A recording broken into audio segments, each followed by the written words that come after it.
मोक्षमार्गस्य नेतारं भेत्तारं कर्मभूभृताम्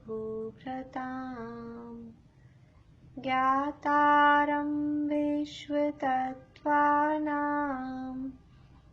वन्दे तद्गुणलब्धये वन्दे तद्गुणलब्धये।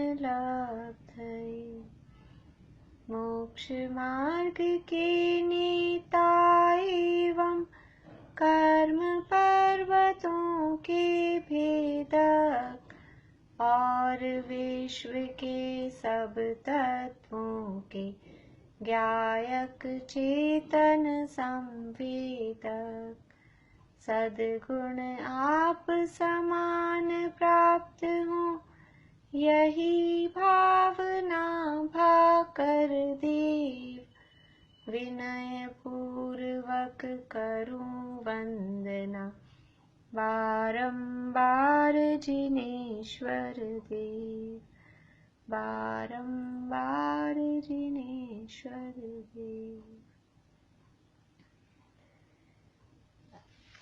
जिन भी लोगों का सबमिट नहीं हुआ है, किस किस का नहीं हुआ है सबमिट पेपर?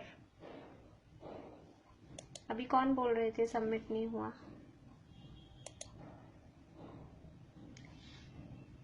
तो जो भी लोग रह गए हैं अपन एक दो दिन बाद में, आपका नहीं हुआ, एक दो लोग और हैं वो देंगे। आशा जी आपका हो गया? हाथ खड़ा कर रहे हैं क्या? हो गया? तो जो लोग रह गए हैं वो फिर एक दो दिन बाद अपन जब चालू करेंगे तब फिर आप लोग दे देना। 2-3-4 लोगों ने वैसे भी नहीं दिया अभी, तब आप लोग फिर दे देना। हाँ तो ठीक है फिर वो। और मैंने आप लोगों के मार्क्स डाले हैं ग्रुप पे अभी, लेकिन वो रिजल्ट उसमें मेल पे नहीं भेजा है, वो एक साथ ही भेजूंगी मेल पे। ठीक है, जब सबका हो जाएगा तभी मेल पे डाल दूंगी। अभी केवल आपके मार्क्स दिए हैं मैंने, ग्रुप में डाल दिए मार्क्स।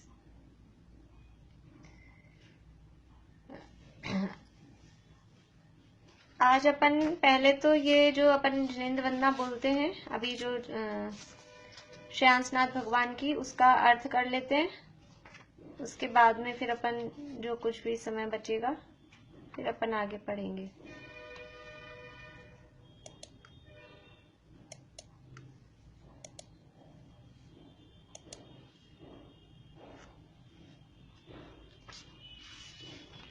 देखिए स्क्रीन पे देख सकते हैं आप लोग, ये 24 तीर्थंकर वंदना है, डॉक्टर हुकुमचंद जी भारिल द्वारा रचित है। और इसकी अपन एक एक महीने तक एक एक वंदना बोलते हैं जिनवाणी स्तुति के रूप में। तो ये अपन 11वें नंबर के श्रेयांसनाथ भगवान हैं। और इसमें किस स्टाइल से ये वंदना लिखी गई है कि 24 परिग्रह होते हैं और 24 परिग्रह से रहित 24 तीर्थंकर, ऐसे एक एक परिग्रह से रहित एक एक तीर्थंकर की वंदना इनमें की गई है। तो अभी तक 10 तीर्थंकरों की वंदना हो चुकी है। तो कौन कौन से परिग्रह से रहित हो चुके हैं? परिग्रह 24 होते हैं। किस प्रकार से होते हैं कि पहले तो परिग्रह के 2 भेद होते हैं। कौन कौन से 2 भेद होते हैं परिग्रह के? बोलिए शशि जी। चालू नहीं हुआ? हाँ, अंतरंग और बहिरंग। अंतरंग और बहिरंग। अंतरंग के कितने भेद और बहिरंग के कितने भेद? बोलिए। नहीं याद?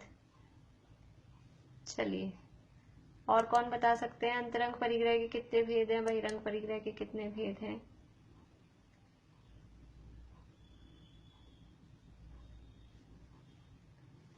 वीडियो बंद है, उनसे पूछ लूं क्या? हाँ सुधा जी बोलिए।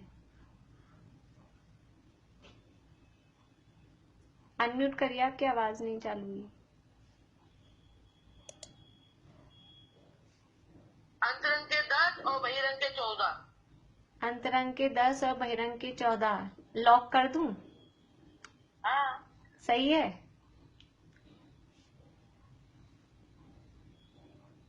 कोई करेक्शन करना चाहते हैं इसमें? चलिए प्रीति बताइए, कहाँ गई? हाँ प्रीति बोलिए। अंतरंग 14 और बहिरंग 10। अंतरंग 14 है और बहिरंग 10 है। अंतरंग परिग्रह के 14 भेद और बहिरंग परिग्रह के 10 भेद। चलो प्रीति बता दो, बहिरंग परिग्रह बता दो कौन कौन से हैं। धन धान्य, क्षेत्र, वास्तु, सोना चांदी, कपड़े बर्तन और वो दास दासी, नौकर और हाँ। क्षेत्र, वास्तु, सोना चांदी, धन धान्य, दासी दास और कपड़े और बर्तन, ये 10 प्रकार के बहिरंग परिग्रह हैं। ये तो अपने तत्वार सूत्र में ही मिलते हैं। इसके अलावा जो चरणानुयोग के ग्रंथ हैं, भगवती आराधना, मूलाचार वगैरह, उसमें कुछ अलग भी मिलते हैं। उसमें द्विपद, चतुष्पद, इस तरह से भी भेद मिलते हैं। वही वाले भेद यहाँ लिए हैं अभी आगे वाली जो आएंगी। और अंतरंग परिग्रह के 14 भेद, वो कौन बताएंगे? रजनी जी बोलिए। क्रोध, मान, माया, लोभ, हाँ। हास्य, रति, शोक, भय, जुगुप्सा। कितने? स्त्रीवेद, पुरुषवेद, नपुंसकवेद। बढ़िया। मिथ्यात्व और 4 कषाएं और 9 कषाएं। तो मिथ्यात्व और क्रोध, मान, माया, लोभ, ये 4 कषाएं, और हास्य, रति, अरति, शोक, भय, जुगुप्सा, स्त्रीवेद, पुरुषवेद और नपुंसकवेद, ये 14 हैं अंतरंग परिग्रह और 10 थे बहिरंग परिग्रह। तो यहाँ सबसे पहले अंतरंग परिग्रहों से रहित होने की बात शुरू की थी। तो पहले मिथ्यात्व से रहित होने की बात आदिनाथ भगवान की स्तुति में, फिर उसके बाद में क्रोध, मान, माया, लोभ, ये हो गए 5 तीर्थंकर यहाँ तक। इसके बाद में फिर हास्य, रति, अरति और शोक, भय, यहाँ तक की बात अपनी हुई। शीतलनाथ भगवान की वंदना जो अपन पहले बोलते थे, आपका गुणगान जो जन करे नित अनुराग से, सब भय भयंकर स्वयं भय करी भाग जावे भाग से। तो वहां भय कषाय से रहित होने की बात हुई थी। अब इसके बाद में नंबर है जुगुप्सा कषाय का। जुगुप्सा का मतलब होता है ग्लानि का परिणाम। ग्लानि आती है किसी को देख के, नाक मतलब ऐसा मुंह बिगाड़ते हैं जो हम, किसी भी चीज, घृणा जिससे हम करते हैं, वो कहलाता है जुगुप्सा का परिणाम। तो यहाँ ये बता रहे हैं, नर तन विदारन, मरन मारन, मलिन भाव विलोक के, दुर्गंधमय मलमूत्रमय, नरकादि थल अवलोक के। देखिए, नर तन विदारन यानी मनुष्यों का शरीर छिन्न भिन्न हो जाए, यानी ये शरीर में से जरा सा कुछ कट लग जाता है ना, और थोड़ा सा ये चमड़ी उतर जाए, तो कैसी हमको घृणा आती है अंदर का देखकर, वो मांस निकल जाए थोड़ा सा बाहर, खून आता है, मवाद आती है, थोड़ा सा मांस दिखने लग जाए तो घृणा आती है, ग्लानि का परिणाम आता है। तो ये नर तन, ये जो मनुष्यों का शरीर है, औदारिक शरीर है, सप्त धातु में शरीर है, और इसमें गंदगी भरी है। अशुचि भावना के अंतर्गत हम देखते हैं कि इसमें मलमूत्र मांस की ये थैली है। तो ऐसा अगर शरीर थोड़ा सा भी विदारण यानी उसका थोड़ा सा भी खुल जाए पोर्शन, तो वो कैसा लगता है। तो ऐसे शरीर, मनुष्यों के शरीर का यदि विदारण किया जाए, उसको छिन्न भिन्न किया जाए, ऐसा दृश्य देखा जाए, या मरण मारण, मरने मारने के कोई मलिन भाव। अब इसमें दोनों बातें लेना है कि किसी का शरीर का छिन्न भिन्न कर रहे हैं, मर रहे हैं जीव मनुष्य, या मार रहे हैं एक दूसरे को, तो ऐसा बाहर में द्रव्य रूप से ऐसा काम, या फिर ऐसा करने के भाव, मलिन भाव, जीवों के ऐसे परिणाम हो रहे हैं, दूसरों को मारने के, पीटने के, ऐसा शब्द बोल रहे हैं, तुम्हारी चमड़ी उधेड़ दूंगा, और या जो भी इस तरह के मारने के जो भी शब्द होते हैं। तो ऐसे बाहर में इस तरह के क्रियाएं देखना, या फिर किसी जीव के ऐसे भाव देखना, हमको दूसरों के भावों को देख के भी ग्लानि आती है। हम अगर कुछ थोड़ा बहुत भी क्रिया पालते हैं, थोड़ा जैसे समझ लीजिए हम जैन हैं, तो जो भी अपन थोड़ी बहुत भी सात्विक आचरण करते हैं, और फिर कुछ दूसरे लोगों को इस तरह के हम परिणाम करते हुए देखते हैं, खोटे भाव, क्रोध, मान, मायाचारी के परिणाम, दूसरों के बुरा करने के परिणाम, तो हमको उनके भावों को देख के उनके भावों से ग्लानि आती है, अरे कैसे परिणाम है इसके। तो उन भावों से ग्लानि, या वो बाहर में जो क्रियाएं हो रही है मरने मारने रूप, उन क्रियाओं से ग्लानि, दोनों बातें लेना, द्रव्य रूप से भी और भाव रूप से भी। नर तन विदारन मरण मारन मलिन भाव विलोक के यानी देख कर, विलोकना यानी देखना। दुर्गंधमय मलमूत्रमय नरकादि थल अवलोक के, कोई दुर्गंध की जगह है, मलमूत्र आदि समझ लीजिए पड़े हुए हैं, गंदगी है, नरकादि नरक का जैसा स्थान है, नरक में कितनी कितनी दुर्गंध है। हमने तीसरे अध्याय के प्रारंभ में देखा था कि पहले नरक के पहले पटल की मिट्टी का एक कण यहाँ आ जाए तो आधा कोस के जीव मर जाएं, इतनी वहां दुर्गंध युक्त दुर्गंधित मिट्टी वहां की होती है। तो ऐसे कोई दुर्गंध की जगह से कहीं से निकले, ट्रेन कहीं से जा रही हो और कोई गंदे नाले के ऊपर से निकलती हो तो कैसे सब नाक बंद कर लेते हैं, खिड़कियां बंद कर देते हैं। तो ऐसे ये दुर्गंधमय मलमूत्र में नरकादि थल यानी स्थल अवलोक के यानी देखकर, जिनके न उपजे जुगुप्सा, ये सब देखकर भी जिनके न उपजे जुगुप्सा, जिनके ग्लानि उत्पन्न नहीं होती, ये सब दिखाई दे रहा है। जीव के खोटे परिणाम दिखाई दे रहे हैं, मरने मारने के दृश्य दिखाई दे रहे हैं। हम तो टीवी में ऐसे सीन आते हैं, कोई किसी को मार रहा है ना, कोई ऐसी सीढ़ी दिखा दें, ये कैसे बनती हैं, ये कॉस्मेटिक्स, लिपस्टिक, क्रीम, पाउडर और ये परफ्यूम, और ये कैसे बनते हैं, किस तरह से उनके जानवरों को मारा जाता है, ये चमड़े की चीजें कैसी बनती है। ऐसी बहुत पहले तो सीढ़ियां चलती थी, अब तो यूट्यूब पे भी अवेलेबल होंगे सब चीजें। तो वो कोई चला दे, वो कोई दिखाए तो कहते हैं बंद कर दो, हमसे नहीं देखा जा रहा, हम देख नहीं सकते, यानी हमको ग्लानि आती है, हम देख नहीं सकते। और वो कह रहे हैं कि ये सब देख कर अवलोक कर, जिनके न उपजे जुगुप्सा, समभाव महल मसान में, उनके समभाव रहता है, चाहे महल दिखाई दे, चाहे शमशान दिखाई दे, चाहे गंदे गंदे मलमूत्र आदि दिखाई दे, चाहे कोई अच्छी अच्छी मिठाइयां दिखाई दे, सब में जिनके समभाव रहता है। देखिए भगवान है, श्रेयांसनाथ भगवान है, 24वें तीर्थंकर हैं, जितने भी अनंत सिद्ध भगवान हैं सभी केवल ज्ञानी हैं। और केवल ज्ञानी का मतलब क्या, कि उनको सब कुछ दिखाई देता है, मतलब सब कुछ जानते हैं। क्या सब कुछ जानते हैं, कि तीन लोक में जितने भी समझ लीजिए अच्छी से अच्छी चीजें हैं वो सब भी जानते हैं, जितने फूल बाग बगीचे हैं, सुगंध की पदार्थ हैं और अच्छी अच्छी मिठाइयां हैं, अच्छी अच्छी चीजें हैं, समझ लीजिए घूमने की जगह है, वो सब भी जानते हैं। और तीन लोक में जितने भी, तीन लोक में क्या, ये मध्य लोक में ही है, मनुष्य तिरंचों के औदारिक शरीरों के साथ में ही है, जो मलमूत्र की जगह है, जो अंदर समझ लीजिए अंडरग्राउंड में जो टैंक बने हुए हैं, मलमूत्र की जो जगह है, वो सब भी उनको दिखाई देती है कि नहीं दिखाई देती हैं। वो सब भी केवल ज्ञान में ऐसा थोड़ी ना है कि वो नहीं दिखाई देगा, वो भी दिखाई देता है, ये भी दिखाई देता है। फिर भी वो भगवान ऐसे बार बार में वो दिखाई देता है तो नाक बंद करते होंगे, और ये दिखाई देता है तो खुश होते होंगे। ऐसा नहीं है, एक साथ सारी चीजें दिखाई देती है। हमको तो क्रम क्रम से दिखाई देती है, जानने में आती है। एक को जाना तो दूसरे को नहीं जान पाते, दूसरे को जान रहे तो पहले को नहीं जान पा रहे। उनको एक साथ एक समय में सब कुछ जानने में आ रहा है। नरक भी दिखाई दे रहा है, और स्वर्ग में जो देवता लोग समझ लीजिए वो रमण कर रहे हैं, नंदन वन में क्रीड़ा कर रहे हैं, वो भी दिखाई दे रहा है। नंदीश्वर में जाके जो पूजन भक्ति चल रही है वो भी इसी समय दिखाई दे रही है, और नरक में जो मारकाट मची है वो भी इसी समय दिखाई दे रही है। हमारे शरीर के अंदर जो भरा है, हम तो बाहर आता है जब ग्लानि करते हैं, वो अंदर जो भरा है वो उनको केवल ज्ञान में सब पहले से ही दिखाई देता है। फिर भी जिनके न उपजे जुगुप्सा, जिनके ग्लानि उत्पन्न नहीं होती। क्यों नहीं होती, क्योंकि वो वीतरागी है, समभाव, उनके राग द्वेष नहीं है। ये ग्लानि क्यों उत्पन्न होती है, हम पदार्थों को ये अच्छा है और ये बुरा है ऐसा जानते हैं तो ग्लानि उत्पन्न होती है।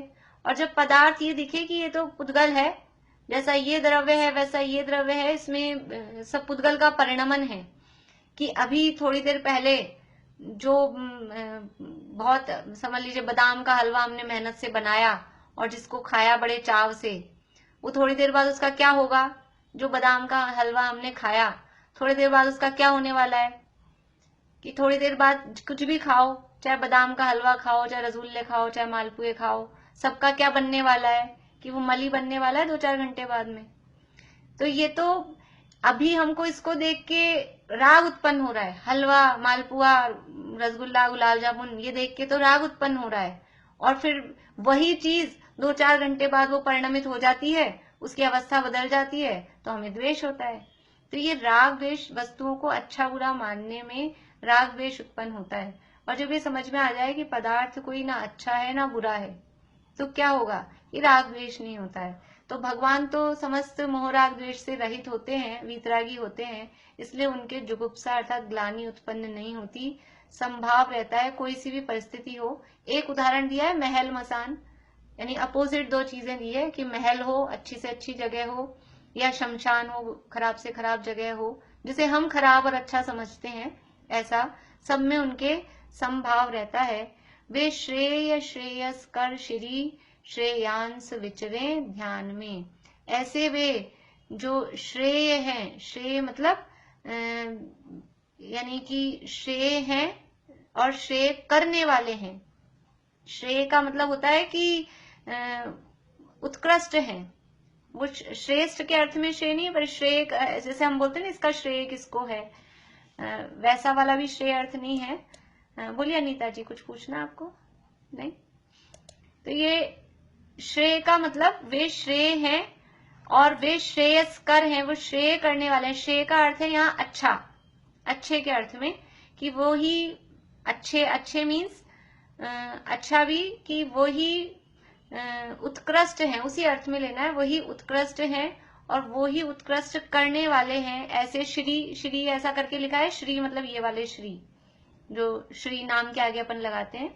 वे श्री श्रेयांश यानी श्रेयांशनाथ भगवान विचरे ध्यान में, वे हमारे ध्यान में विचरण करें। ऐसे श्रेयांशनाथ भगवान का हम ध्यान करते हैं, वो हमारे ध्यान में उपयोग में हम उन भगवान की स्तुति करते हैं, वंदना करते हैं। कैसे हैं श्रेयांशनाथ भगवान कि जिनको कुछ भी नर्तन विदारन मरण मारन मलिन भाव जो उनको दिखाई दे रहे हैं, दुर्गंध में, मलमूत्र में, नरकादि थल भी उनको दिखाई दे रहे हैं, फिर भी उनके जुगुप्सा उत्पन्न नहीं होती। संपूर्ण परिस्थितियों में महल मसान, यहाँ तो दो शब्द दिए। छैड़ाला में जो है कांच कंचन बंधु अरि सुख दुख प्रशंसा निंद्य में, ऐसा वहां शब्द दिया है। तो सब चीजों में उनके समता भाव है। ऐसे श्रेयांशनाथ भगवान हमारे ध्यान में विचरण करें, अर्थात ऐसे श्रेयांशनाथ भगवान का हम ध्यान करते हैं। ये जो हम रोज बोलते हैं उसका अर्थ अभी अपन ने देखा है। अब ये हाँ रश्मि जी बोलिए।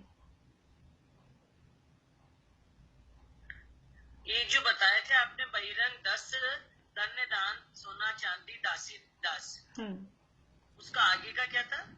क्षेत्र वास्तु, क्षेत्र यानी खेत और वास्तु यानी मकान। खेत और मकान और लास्ट में कपड़े और बर्तन। ठीक है,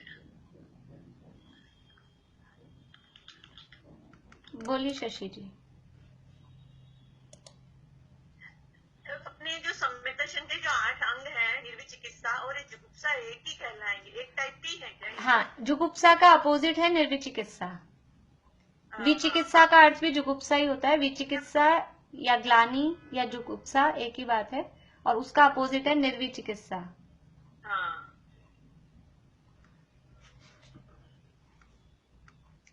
और किसी को कुछ पूछना है अभी जो अपन ने ये अर्थ देखा उससे रिलेटेड? चलिए, एक ये रश्मि जी बोल रहे थे अभी सिद्ध चक्र यानी अष्टानिका चल रही हैं, तो सिद्ध चक्र का थोड़ा सा बता दें। तो सिद्ध चक्र जो विधान है उसमें 8 पूजाएं 8 दिन में करते हैं। पहले दिन 8 हर गए, दूसरे दिन 16 है, फिर तीसरे दिन यानी डबल डबल होते जाते हैं। ऐसा सामान्य रूप से सबको ख्याल में होगा। 8 पूजाएं हैं, तो पहले दिन 8 हर गए। तो सिद्ध चक्र में, सिद्ध चक्र का अर्थ क्या है? सिद्ध चक्र मतलब, चक्र का मतलब होता है, चक्र यानी क्या? चक्र मतलब एक गोला नहीं, चक्र का मतलब होता है समूह। चक्र मतलब गोला नहीं, वो तो हम चक्र बताने के लिए वो एक चित्र बनाया चक्र का साइन कि इसको चक्र बोलते हैं, उसको भी चक्र बोलते हैं। वो पहिए को चक्र बोलते हैं, वो पहिए को चाक होता है, चाक को चक्र बोलते हैं, इसलिए वो वाला चित्र बना देते हैं चक्र के नाम पे। लेकिन चक्र का अर्थ होता है समूह। रत्नगण शावकाचार में पहले अध्याय का अंतिम श्लोक है, वहां पे 3-4 प्रकार के चक्र बताए हैं। देवेंद्र चक्र, राजेंद्र चक्र, धर्मेंद्र चक्र, ऐसे।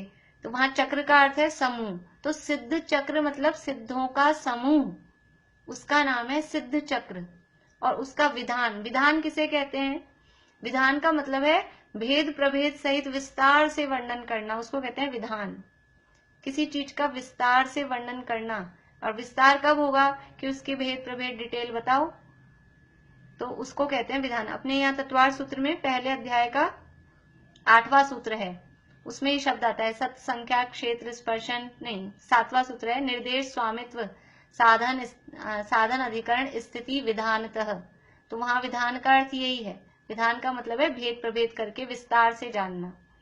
और यहाँ भी हम जो भी विधान करते हैं, रत्नत्रय की पूजन और रत्नत्रय के विधान में, या सिद्ध भगवान की पूजन और सिद्ध भगवान के विधान में क्या अंतर है कि पूजन हमने शॉर्ट में की और विधान में उसी का डिटेल करते हैं, विस्तार करते हैं, यही फर्क है ना। तो विधान का मतलब है विस्तार से वर्णन करना, डिटेल में करना।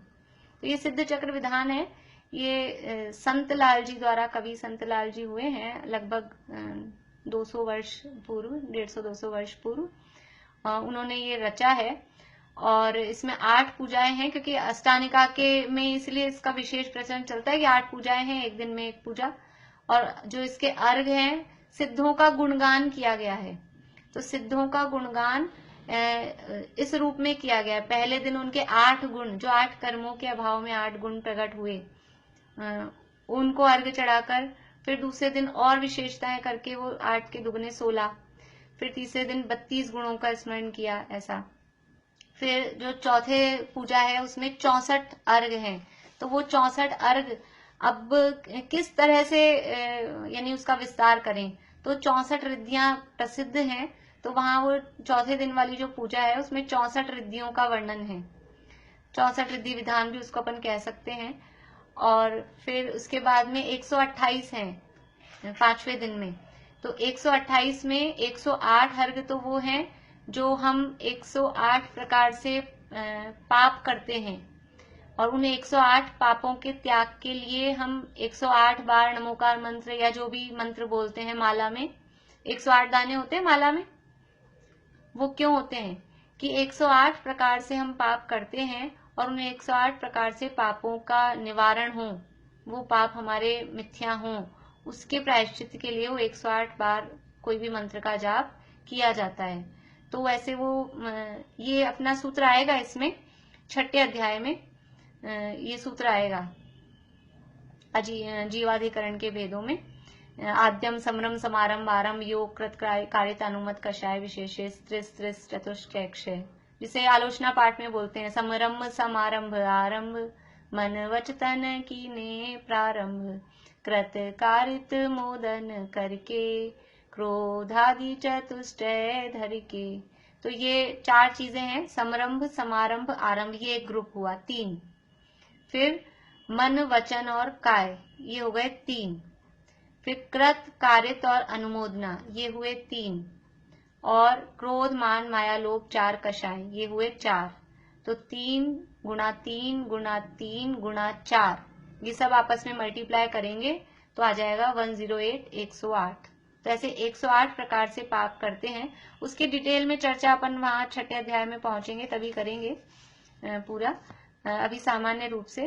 तो ऐसा 108 प्रकार के जो पाप होते हैं उनके त्याग स्वरूप सिद्ध भगवान की उपासना, वो जो 128 अर्घ वाली पूजा है उसमें की गई है।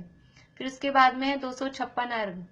तो 256 अर्घ में 148 कर्म प्रकृतियों के, समझ लीजिए कर्म दहन विधान जैसा वो है, 148 कर्म प्रकृतियों से रहित सिद्ध भगवान। तो एक एक कर्म प्रकृति का नाम लेकर उसमें अर्घ चढ़ाए, और साथ में कुछ और भी अर्घ और भी विशेषताओं को लेकर वो भी अर्घ उसमें जोड़े गए हैं।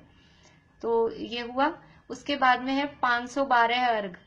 तो 512 अर्घ में वो पंच परमेष्ठी विधान, 5 परमेष्ठी, वहां 5 परमेष्ठी की पूजा नहीं है, देखिए है सिद्ध चक्र विधान। अर्घ आप लोग ध्यान से, जो भी आप लोग कर रहे हैं, अभी भी कर रहे हैं मेरे ख्याल से कुछ लोग, तो एक एक अर्घ को ध्यान से पढ़ें।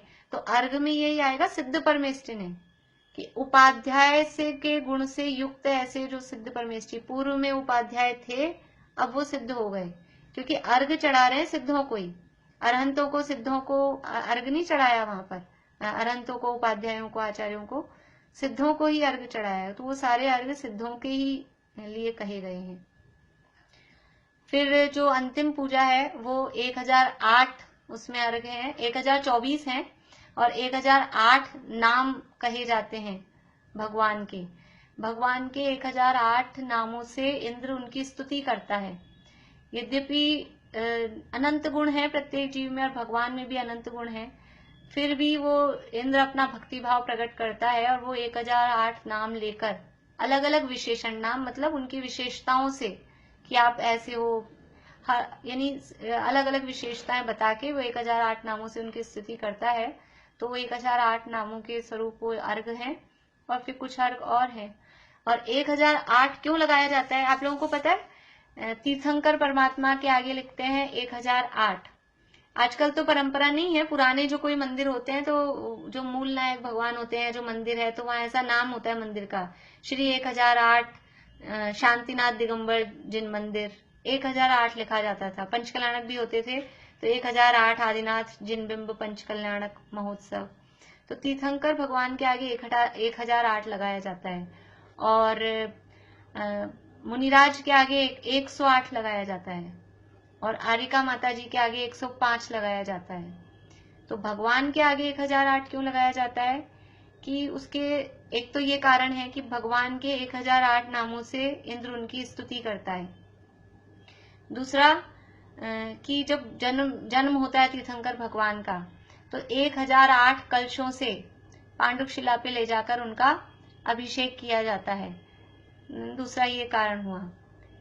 तीसरा कि जो इंद्र है वो जन्म के दिन, जन्माभिषेक के पश्चात में 1008 नेत्र बनाकर फिर भगवान के दर्शन करता है। देखो जब पंचकल्याणक होते हैं तो बाल तीर्थंकर विराजमान होते हैं सभा में और जो इंद्र है उसको, तीर्थंकर का रूप इतना सुंदर होता है, तीर्थंकर बहुत सुंदर होते हैं, तो उनका बाल तीर्थंकर का रूप देखकर वो इंद्र को तृप्ति नहीं होती, तो उसके पास तो विक्रिया होती है, तो वो विक्रिया से 1008 आंखें बनाता है। 1008 आंखें बनाकर और उनके रूप को देखता है कि इतना उनका सौम्य मुद्रा बाल तीर्थंकर की होती है, तो उसको तो तृप्ति नहीं होती, तो वो इतनी सारी आंखें बना के देखता है। और जो तीर्थंकर के पिता होते हैं, तीर्थंकर के पिता होते हैं, वो भगवान के रूप को देखकर उनको भी तृप्ति नहीं होती, वो आंखें बंद कर लेते हैं, क्योंकि उनमें तो विक्रिया की वो है नहीं तो इतनी सारी आंखें बनाए, तो वो सोचते हैं कि अब मुझे और कुछ, भाई एक बार ये रूप देख लिया, ये अपने को भी ऐसा नहीं लगता, कोई चीज बहुत अच्छी लगती है तो अपन उस फीलिंग के लिए ऐसे आंखें बंद करते हैं, तो वो उनको इतना उनका रूप आकर्षित लगता है कि अब वो सोचते हैं कि ये आंखों में से चला नहीं जाए, तो वो आंखें बंद कर लेते हैं। इंद्र ये सोचता है कि ये चले नहीं जाए ये रूप, तो वो खूब सारी आंखें बनाता है। ये सबके अपने अपने राग का परिणमन है, कौन किस रूप से क्रिया करता है। तो ये इन कारणों से भगवान के आगे 1008 लगाया जाता है। तो ये सिद्ध चक्र विधान की अभी सामान्य इतनी बात करेंगे अपन, क्योंकि विधान का पूरा अर्थ तो अपन कर नहीं सकते हैं यहाँ पे अभी, पर सामान्य जानकारी मैंने आपको बताई। बोलिए ज्योति जी। ऐसे बोलते हैं ना कि वो बालक तीर्थंकर की वो बॉडी में, शरीर में ऐसे चिन्ह होते हैं 1008। हाँ, एक ये पॉइंट भी रह गया सही कि तीर्थंकर के शरीर में 1008 चिन्ह होते हैं, यानी 3-4 कारण हुए ये। एक तो 1008 नामों से इंद्र स्तुति करता है, 1008 कलशों से जन्माभिषेक होता है, 1008 उनके शरीर में चिन्ह होते हैं और 1008 आंखें बनाकर वो इंद्र उनको निहारता है। तो 4 कारणों से उनके आगे 1008 लगाया जाता है। चलिए अब हम शुरू करते हैं 4था अध्याय। अपन पेपर डिस्कस करेंगे जब सबका हो जाएगा ना, तब अपन फिर पेपर डिस्कस करेंगे। बाकी वैसे सबका अच्छा हुआ है काफी, एक आध गलतियां तो हो जाती हैं, गलती से भी हो जाती हैं, कभी वो दबाने में ही मिस्टेक हो जाती है, अपन दबाते कुछ हैं वो कुछ दब जाता है, इसलिए वो कोई खास बात नहीं है। जितने भी मार्क्स आए हों। कुछ पूछना है आपको रश्मि जी?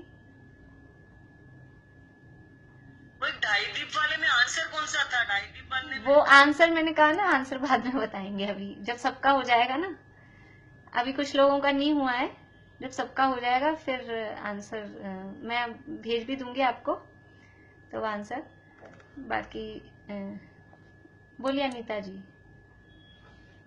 दीदी एक मलेच खंड में जो अभी कल अगर पेपर से रिलेटेड है तो वो मत पूछिए, पेपर से रिलेटेड मत पूछिए। बात पूछनी। और दूसरा ये था कि तत्वार सूत्र का तीसरा अध्याय है ना, उसके पूरा आप एक बार आपकी आवाज में रिकॉर्डिंग दे दीजिए ना, पूरा रिकॉर्ड करके उसको।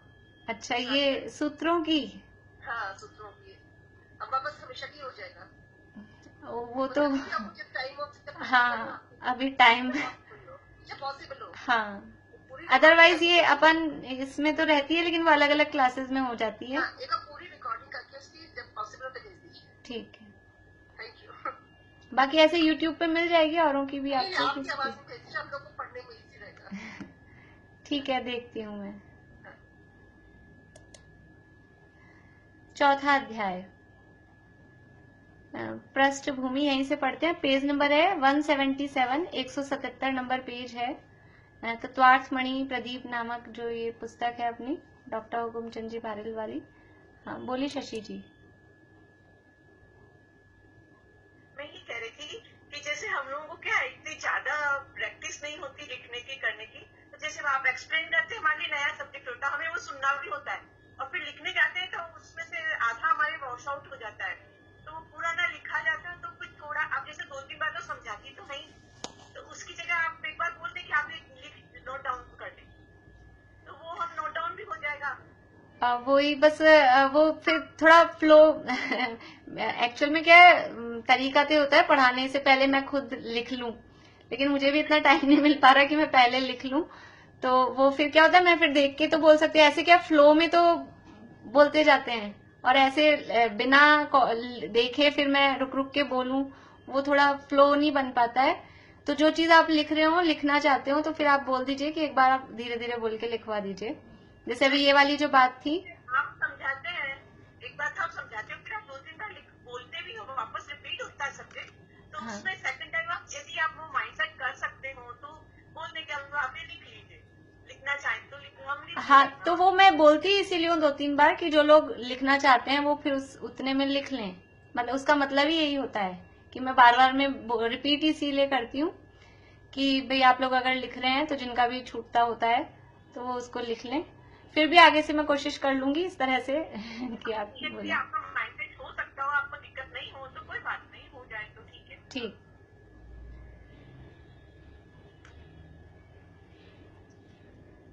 देखिए चतुर्गति के जीव कहाँ कहाँ रहते हैं, इस संदर्भ में तीसरे अध्याय में 3 लोग की चर्चा आरंभ हुई थी।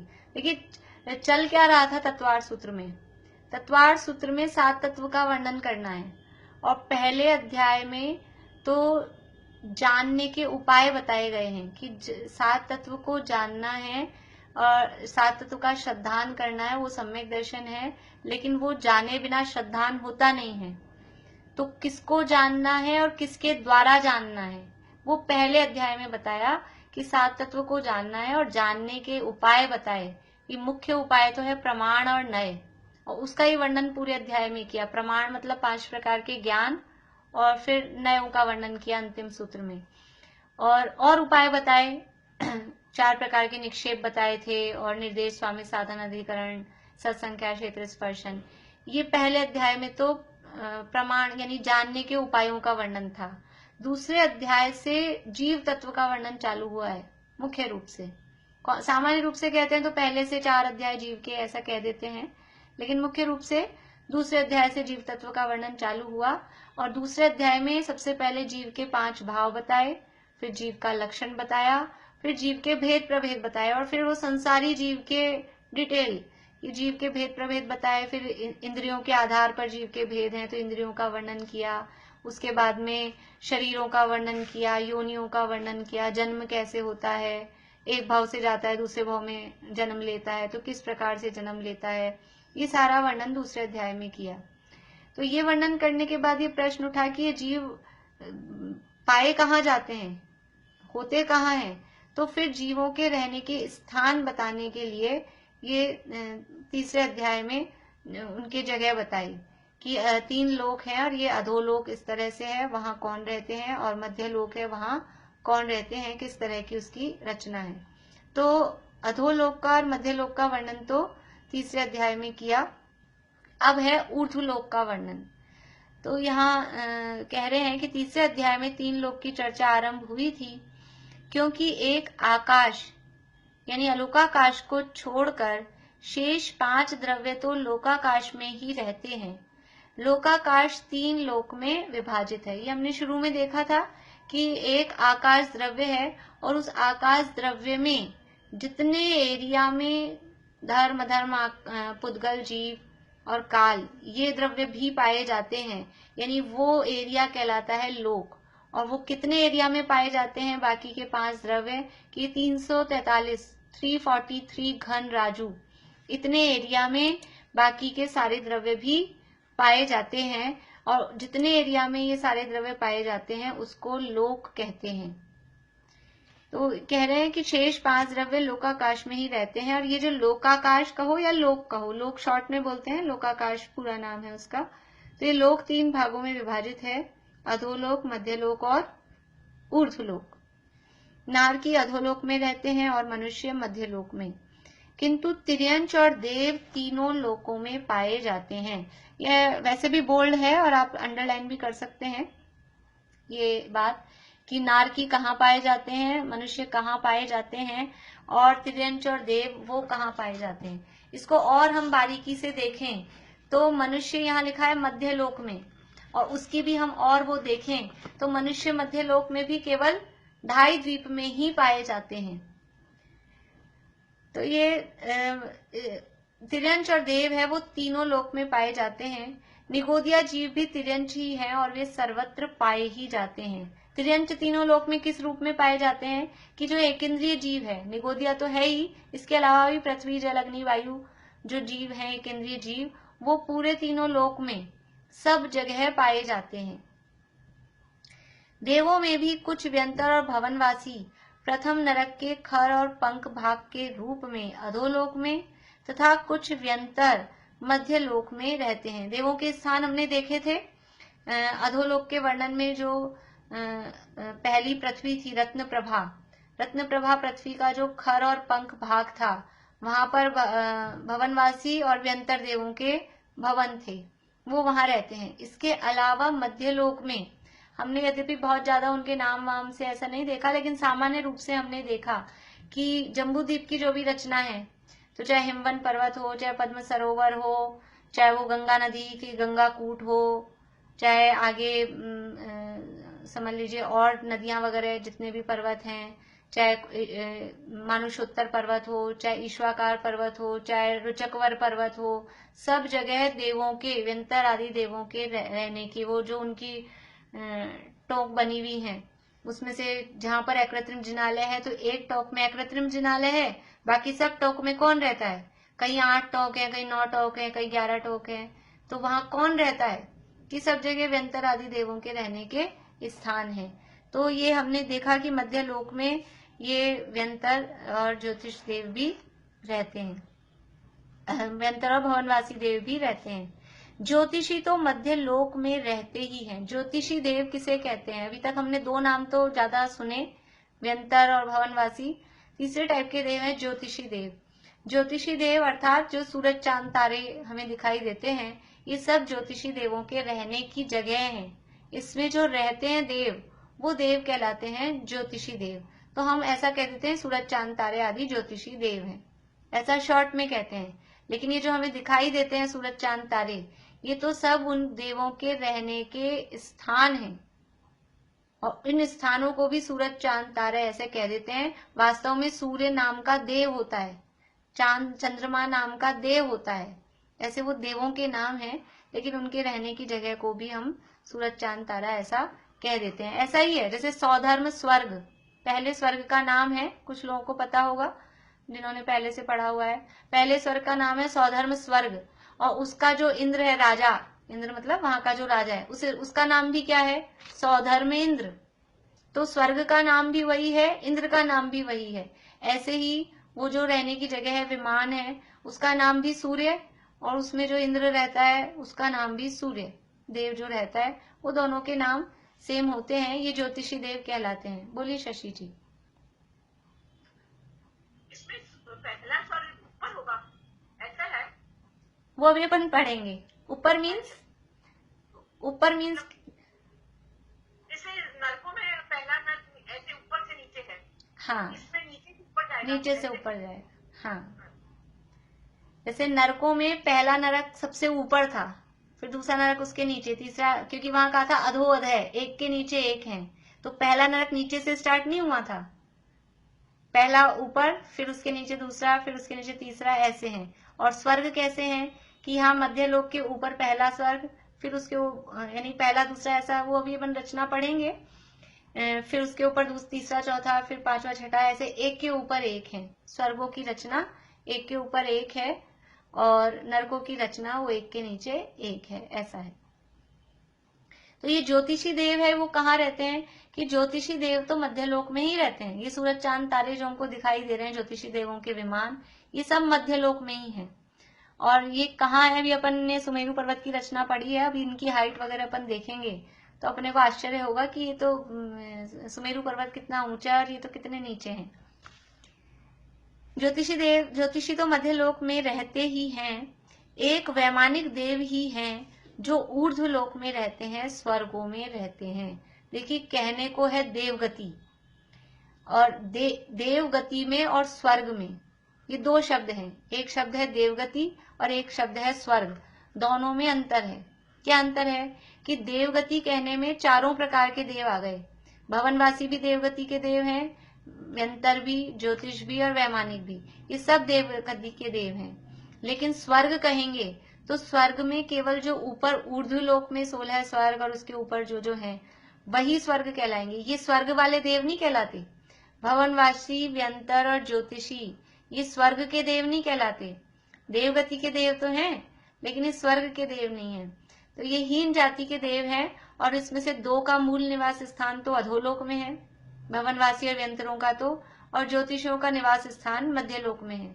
ये ऊपर समझ लीजिए ऊर्ध्वलोक में तो ज्यादा इनकी कैपेसिटी भी नहीं है जाने की, जा भी नहीं सकते हैं। कोई कोई है किसी के साथ में ऐसे चले जाए, पर उनकी ज्यादा वो जाना नहीं हो पाता है। इसलिए ज्योतिषी तो मध्यलोक में ही रहते हैं। एक वैमानिक देव ही हैं जो ऊर्ध्वलोक में रहते हैं, स्वर्गों में रहते हैं। इससे हमको क्या समझ में आ गया कि देव 4 प्रकार के होते हैं। अभी अगला सूत्र आएगा, भवनवासी, व्यंतर, ज्योतिष और वैमानिक, ये 4 प्रकार के देव हैं। उसमें से भवनवासी, व्यंतर और ज्योतिष, इनको कहते हैं भवनत्रिक। 3 है, भवन शब्द के आगे 3 लगा दिया तो तीनों को समझना। ये तो अधोलोक में और मध्यलोक में ही रहते हैं। और जो वैमानिक देव हैं वो स्वर्गों में रहते हैं, ऊर्ध्वलोक में रहते हैं। ऊर्ध्वलोक में स्वर्ग हैं और उनमें वैमानिक देव रहते हैं। अधोलोक और मध्यलोक की चर्चा 3रे अध्याय में हो चुकी है। यद्यपि अब ऊर्ध्वलोक की चर्चा प्रसंग प्राप्त है, तथापि अभी देवगति के जीवों की चर्चा भी बहुत कुछ शेष है। अतः सर्वप्रथम देवों की चर्चा आरंभ करते हैं। यहाँ 3रे अध्याय में तो रचना थी, सूत्रों में रचना मतलब कि जम्बूद्वीप में 7 क्षेत्र हैं, 6 पर्वत हैं, 14 नदियां हैं, ऐसे सूत्रों में रचना बताई थी। यहाँ 4थे अध्याय में रचना वाले सूत्र कम हैं, स्वर्गों की रचना नहीं बताएंगे ज्यादा, पर उन जीवों का स्वरूप कैसा है, वो कैसे होते हैं, कैसा कैसा वर्णन यानी किस टाइप का वहाँ होता है, वो बातें यहाँ पर बताएंगे। रचना अपन देखेंगे, समझेंगे अपन रचना भी। अब दिव्य भोगों वाले को भोगने वाले देवों की चर्चा करते हैं। देवगति की चर्चा है, सूत्र पढ़ते हैं। पहला नंबर का सूत्र कौन बोलेंगे मेरे पीछे? ज्योति जी आप बोलेंगे? हाँ बोलिए। देवाश्च चतुर्निकायाः, देवाश्च चतुर्निकायाः, देवाश्च चतुर्निकायाः, देवाश्च चतुर्निकायाः।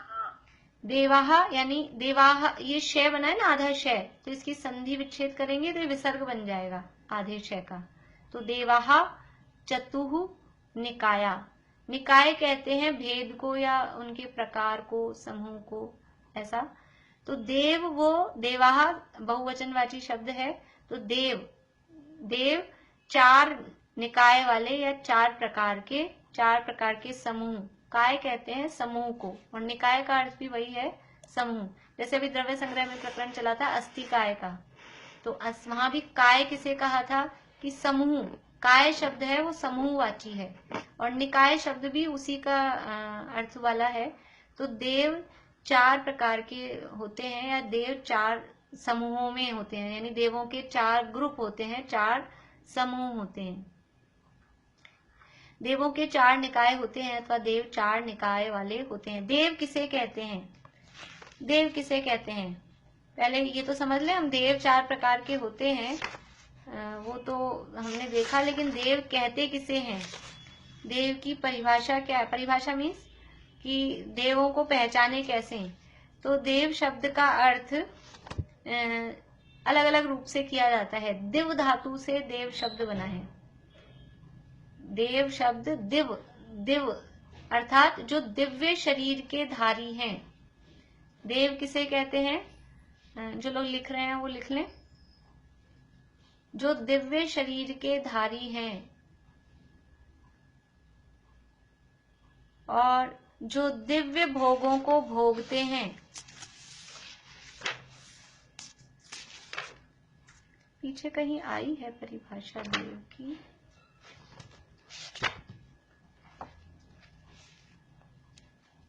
जो दिव्य शरीर के धारी हैं, जो दिव्य भोगों को भोगते हैं,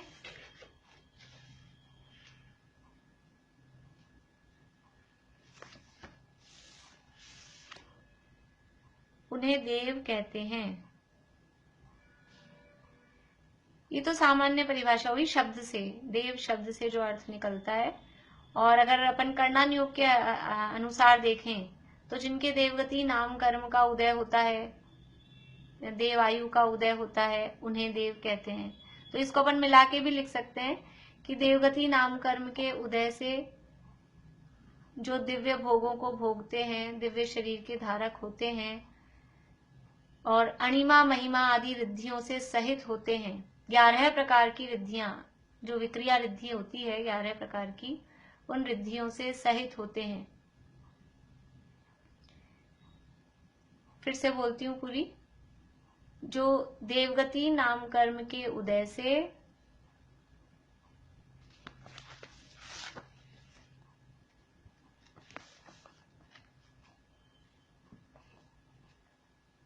दिव्य शरीर के धारक होते हैं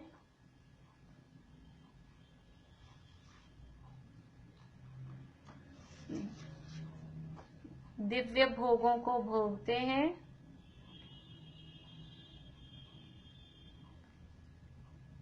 और अणिमा महिमा आदि रिद्धियों के धारी होते हैं,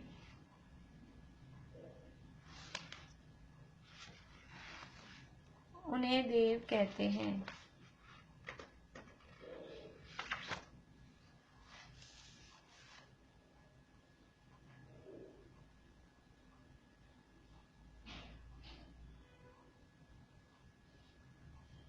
तो 3 बातें अपन ने यहाँ देखी। एक तो दिव्य शरीर, उनका शरीर दिव्य है। कौन सा शरीर है? कि वैक्रियक शरीर है। और वैक्रियक शरीर भी देखो, नारकियों का भी वैक्रियक शरीर होता है और देवों का भी वैक्रियक शरीर होता है। लेकिन नारकियों का वैक्रियक शरीर कैसा होता है कि सारे दुनिया भर के जितने भी रोग हैं, 5,68,99,584, वो सारे रोग उसमें प्रकट होते हैं और अत्यंत ही वो शरीर उनका कष्टदायी होता है। दिव्य शरीर नहीं है। लेकिन देवों का जो वैक्रियक शरीर है वो दिव्य होता है। यानी अपने यहाँ का मनुष्य गति का सुंदर से सुंदर जीव, कामदेव ले लो, और देव गति का हीन से हीन भूत नाम का व्यंतर देव भी ले लो, तो भी वो अत्यंत सुंदर, मूल में जो होते हैं ना, अत्यंत सुंदर होते हैं। काले रंग के भी होते हैं, शरीर का रंग काला भी होता है। कुछ देवों का अलग अलग ग्रुप हैं, कौन से काले रंग के होते हैं शरीर उनके, किसी के पीले रंग के, सबके अलग अलग हैं।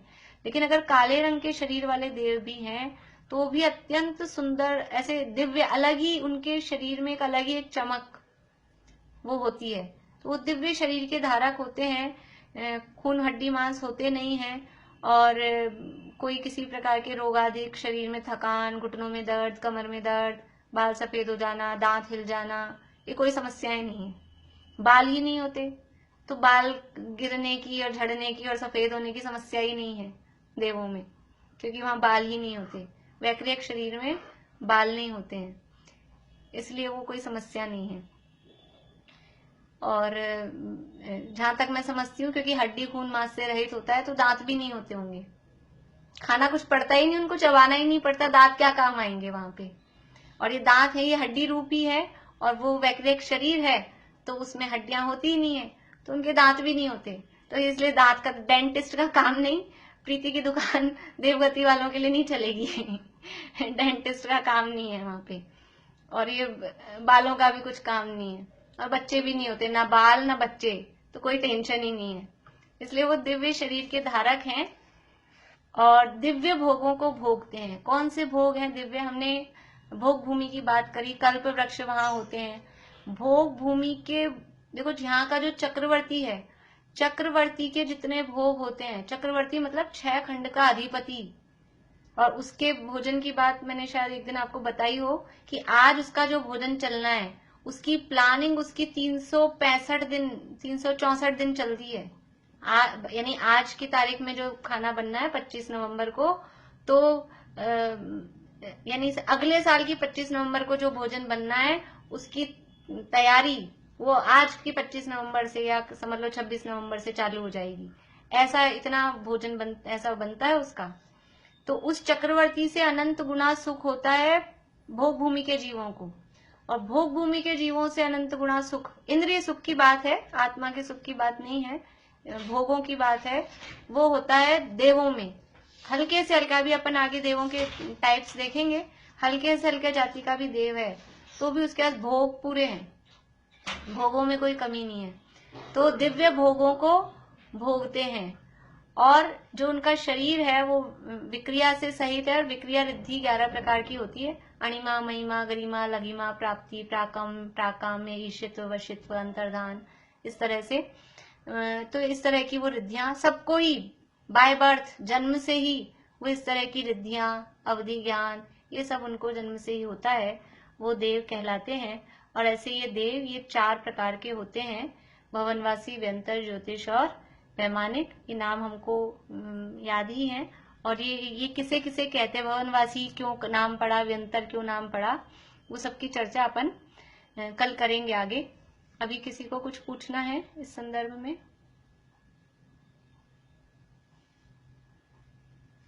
बोलिए बेला भाभी।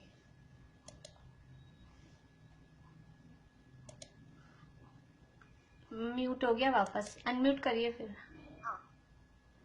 हो गया हो गया हो गया हो गया। मतलब इसमें जो हीन जाति वाले देव है उनको भी भूख नहीं लगती? नहीं। और गंजा होना और बाल नहीं, दांत नहीं होना, ये हमारे यहाँ तो सुंदरता का उन्हें निशानी मानी जाती है, बाल और दांत होना।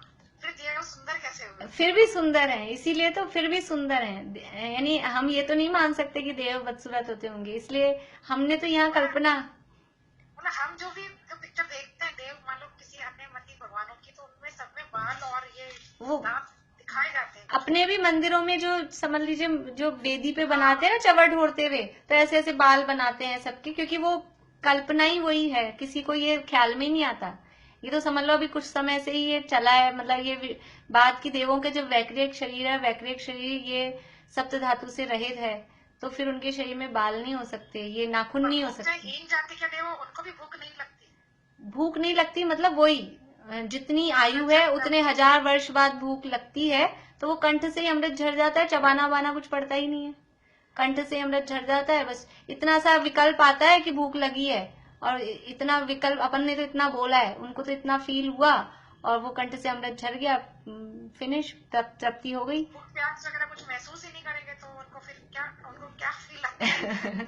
फिर कुछ मजा ही नहीं है, इतने सारे कल्प वृक्षों का फायदा ही नहीं है, कुछ खा ही नहीं पा रहे हैं वो वहाँ दूसरे अभी पढ़ेंगे अपन आगे, वहाँ मुख्य रूप से समझ लीजिए देवांगनाओं से रमण आदि करने की और घूमने फिरने की, इस तरह की विषय भोगों की वहाँ प्रधानता रहती है।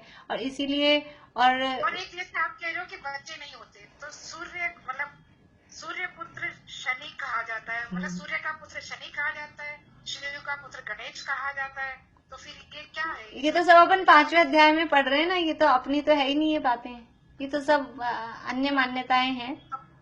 अच्छा, मतलब इसमें मतलब ये सही नहीं है, मतलब अपने हिसाब से तो बिल्कुल भी सही नहीं। देवों के बच्चे होते ही नहीं पर है। सूर्य पुत्र शनि तो शायद अपने भी कहीं पढ़ा है, मेरे को ऐसे मैंने को नहीं नहीं, शनि तो अपने ग्रह है, अभी नाम आएंगे आगे ग्रहों के, तो शनि तो ग्रह का नाम है, सूर्य का पुत्र नहीं।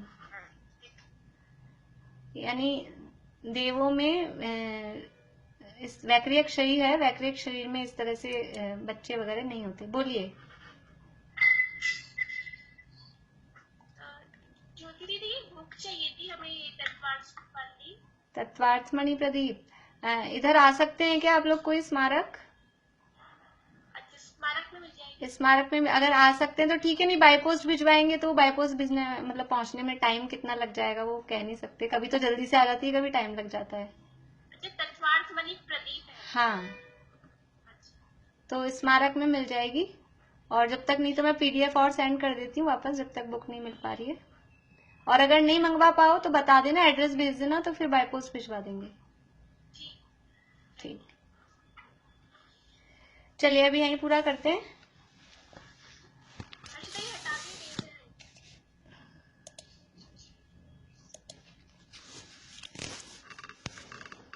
जिनवाणी स्तुति बोलते हैं।